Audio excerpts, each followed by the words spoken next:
Bon, ben bonjour tout le monde. Aujourd'hui, je vais vous faire la solution de l'exercice 3.3.6, donc un exercice tiré directement là, du livre Physique et Sexy, mécanique de la section 3.3. Donc le problème se lit comme suit. On nous dit un avion pique vers le sol selon une trajectoire qui fait un angle de 30 degrés avec l'horizontale. Alors qu'il se trouve à 100 mètres au-dessus du sol, il perd un boulon. Le boulon frappe le sol avec une vitesse dont le module est de 80 mètres par seconde. Quel était le module de sa vitesse lorsqu'il s'est détaché de l'avion?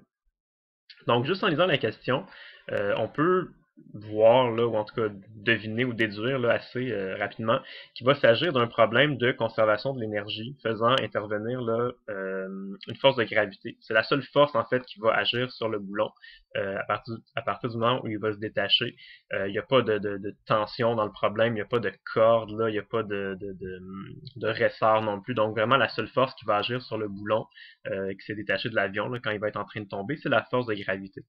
Fait qu'on peut partir de la base, là, de la section 3.1 qui dit que le théorème de l'énergie cinétique, là, c'est KF est égal à KI plus le travail total qui a été effectué sur notre objet. Nous, l'objet qui nous intéresse ici, c'est le boulon, le fameux boulon qui s'est détaché puis qui va tomber.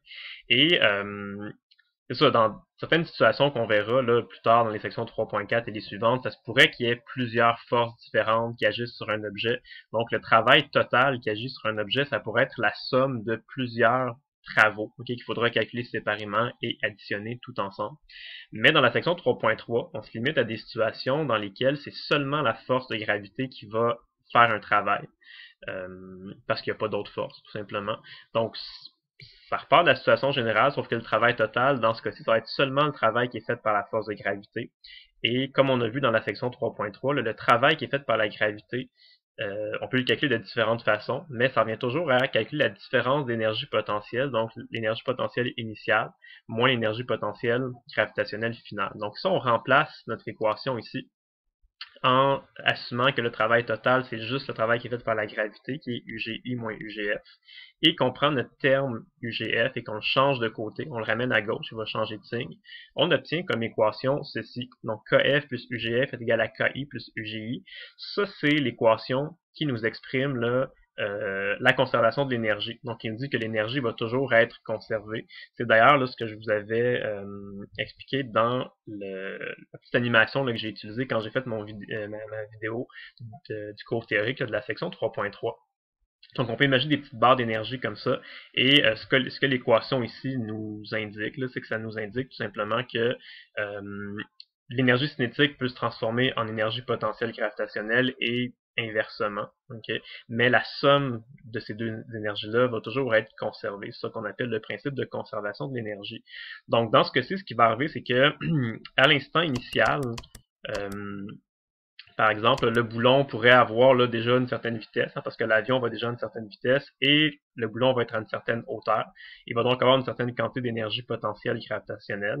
Puis quand le boulon va tomber, qu'est-ce qui va arriver? Ben, il va perdre de la hauteur, donc son énergie potentielle va diminuer.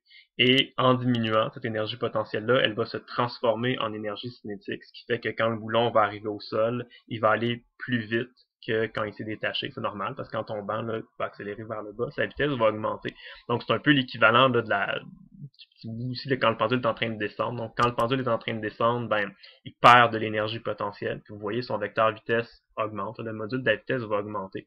Fait que c'est un peu l'équivalent de ça. C'est pas un pendule, c'est une situation différente, mais ça reste juste une situation de conservation d'énergie entre l'énergie potentielle et gravitationnelle et l'énergie cinétique.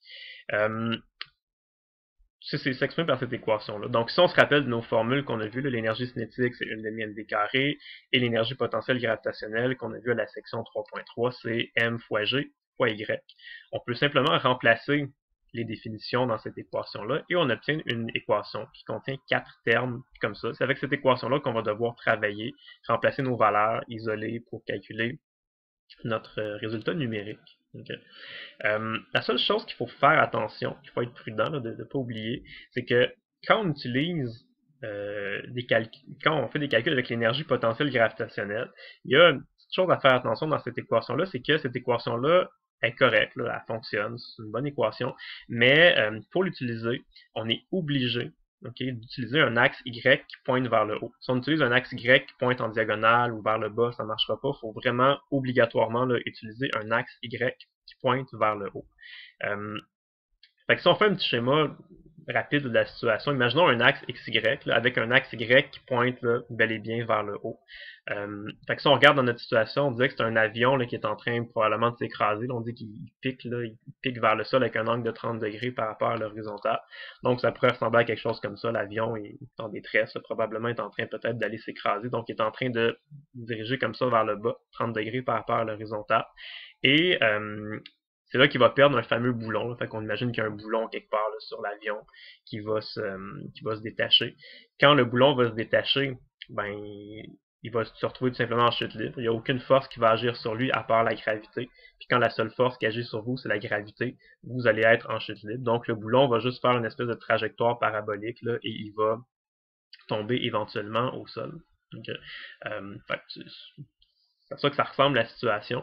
Et nous, ce qu'il faut faire, c'est que il faut, quand on a une situation comme ça là, avec l'énergie potentielle gravitationnelle puis des termes là, MGY à calculer, il faut juste réfléchir un petit peu, regarder la situation et on est obligé de mettre un axe Y vers le haut. Ça, c'est sûr et certain, c'est obligatoire. Sauf qu'ensuite, ce qu'on peut faire, comme j'avais discuté dans la section 3.3, c'est qu'on peut se choisir nous-mêmes l'endroit sur notre axe Y. C'est nous-mêmes qui allons choisir l'endroit qu'on va décider d'appeler Y égale à 0. Et ça, c'est un choix arbitraire. Donc, on peut faire n'importe quel choix qu'on veut, mais c'est juste que c'est important de s'en fixer un, de définir un endroit qu'on va appeler ça, c'est Y égale à 0. Et une fois qu'on a fixé ça, ben, il faut se fier à cette origine-là pour placer les différentes positions là, sur notre schéma. Comme je dis, il n'y a pas de bonne façon de le faire. Quelqu'un pourrait mettre Y égale à 0 au niveau du sol, quelqu'un pourrait décider de mettre Y égale à 0 ici, là, quand le boulon se détache, quelqu'un pourrait décider de mettre la position Y égale à 0 quelque part entre les deux ou même plus haut dans le ciel. C'est pas vraiment important. Dès que vous placez votre position Y égale à 0, puis que vous vous fiez là-dessus, puis vous la respectez, ça va fonctionner, ça va donner la bonne réponse à la fin. Ça va influencer la valeur de vos calculs intermédiaires, mais la réponse finale va être la bonne réponse, parce que ce qui est important, c'est pas tant que ça la valeur exacte là, comme telle de l'énergie potentielle initiale puis l'énergie potentielle finale.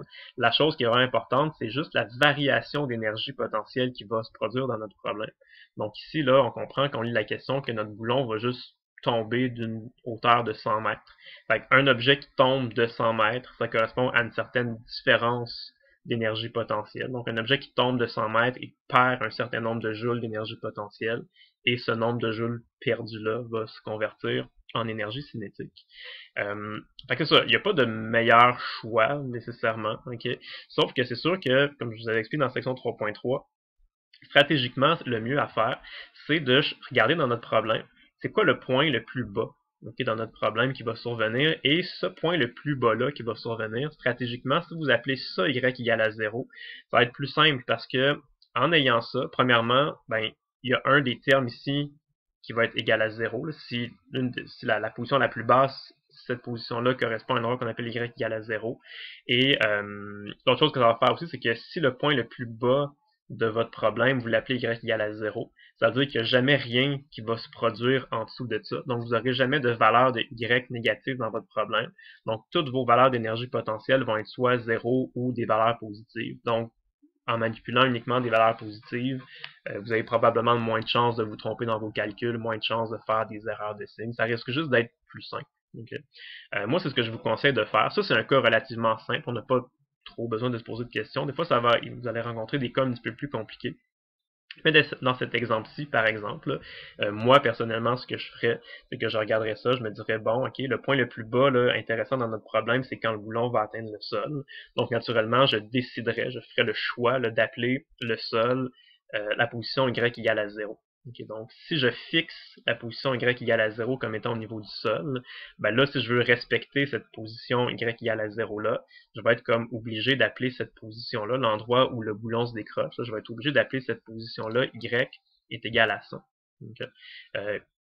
Voilà, c'est ça la façon la plus simple probablement, et la plus naturelle, la plus logique en même temps là, de résoudre ce problème-là.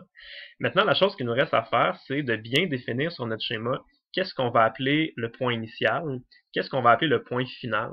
Okay? À la limite, c'est pas vraiment important. Vous pourriez décider d'appeler ce point-là le point initial, ce point-là le point final, ou inversement. De toute façon, ça va fonctionner parce que l'énergie est conservée. Okay? Fait que on appelle ça initial final, on aurait pu appeler ça le point 1, le point 2, le point A, le point B. Fait que c'est pas si important que ça. Mais moi, je vous conseille toujours de, sur votre schéma, l'écrire là. Moi, j'écris un petit I puis un petit F là, pour me désigner qu'est-ce qui est le point initial, le point final. Donc, si on essaie de raconter l'histoire chronologiquement, ben le boulon va être ici, premièrement. Après ça, il va se détacher puis il va tomber au sol, qu'on pourrait appeler peut-être la situation finale. Là. Donc, peut-être que logiquement, ce serait plus logique de dire le point ici. Quand le boulon se détache, c'est le point initial. Et quand le boulon va frapper le sol, ça va être le point final. Okay. Fait que si vous avez bien identifié ça, là, ça va être plus simple d'écrire comme il faut vos variables. Fait qu'en ayant défini ça comme étant le point initial, on va donc dire que la position initiale, yi, va être égale à 100 mètres. La vitesse initiale, on ne sait pas c'est quoi. C'est ça qu'on cherche. Hein? C'est ça la question. Quel était le module de sa vitesse lorsqu'il s'est détaché de l'avion? Donc, c'était quoi la vitesse du boulon ici? VI. C'est ça qu'on va chercher. Les deux autres informations, on les connaît. La position finale de notre boulon, c'est quand il est tombé au sol. Donc, YF égale à 0 mètre. Et la vitesse finale, ça nous le donnait dans la question. On disait que quand le boulon frappe le sol, il y a une vitesse de module 80 mètres par seconde. Donc, VF égale à 80 mètres par seconde. Okay. Donc, on a notre équation ici. Et on a les différentes valeurs qui nous restent à remplacer. Donc, à partir d'ici, c'est juste de l'algèbre qui nous reste à faire. Okay. Une chose qu'on peut remarquer qui est un petit peu particulière de ce problème-là, une des raisons pour laquelle je voulais faire celui-là en particulier pour vous le montrer, c'est que si vous lisez comme il faut la question, là, vous allez voir que c'est jamais donné c'est quoi la masse du boulon. Okay? On ne donne jamais sa masse, on ne sait pas c'est quoi sa masse, c'est combien de kilogrammes, combien de grammes, c'est pas dit, c'est pas donné. Des fois ça bug certaines personnes, les gens disent ouais mais là je connais pas la masse, qu'est-ce que je vais faire, je pourrais pas remplacer pour trouver ma réponse. Paniquez pas, regardez l'équation ici là. Vous avez une équation qui a 4 termes et chacun des 4 termes contient la masse. Okay? Donc, ça veut dire qu'on pourrait juste diviser partout par la masse. Ça revient à annuler la masse partout dans notre équation. S'il y a un ou deux termes qui ne contenaient pas la masse m, là, on ne pourrait pas faire ça. Mais comme la masse m se retrouve vraiment partout, là, sur chacun de nos termes, on peut juste diviser toute notre équation par m et la masse va juste s'annuler. Donc, la masse n'influence pas la réponse qu'on va trouver. Okay, donc, on peut juste réécrire cette équation-là en annulant les masses partout.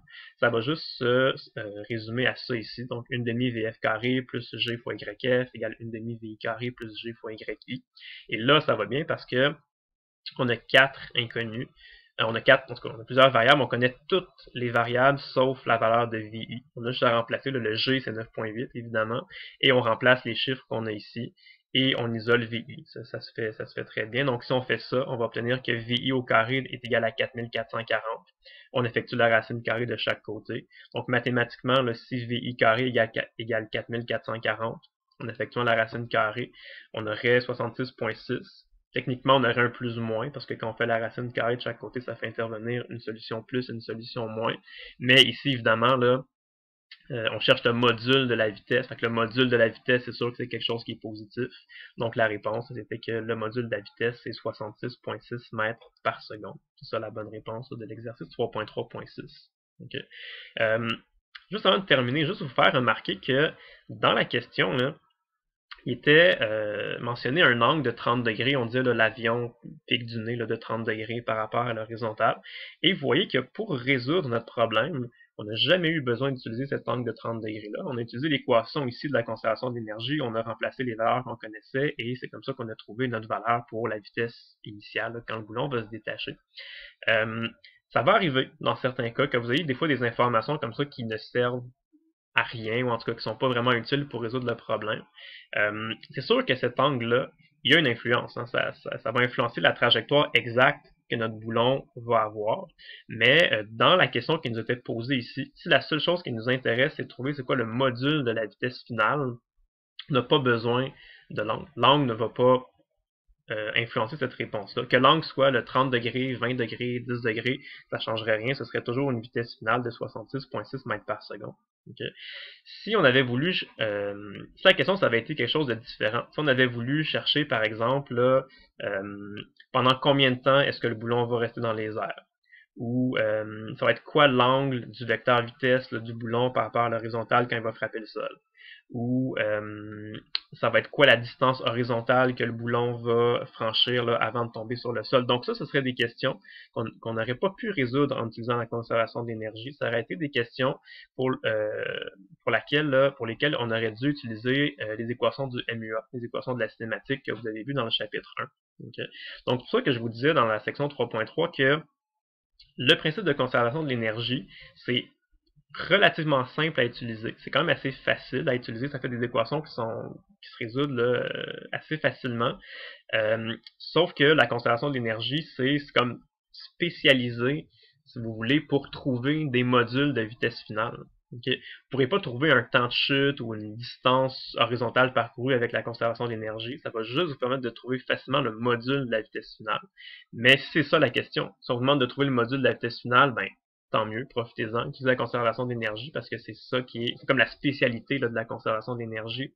Vous allez trouver des modules de vitesse finale. Si la question avait été différente, il aurait fallu utiliser une technique différente, mais si c'est le module de la vitesse qu'on vous demande, utilisez la conservation d'énergie et ça va bien fonctionner à tous les coups. Donc voilà pour l'exercice 3.3.6. Donc on va voir. À la prochaine.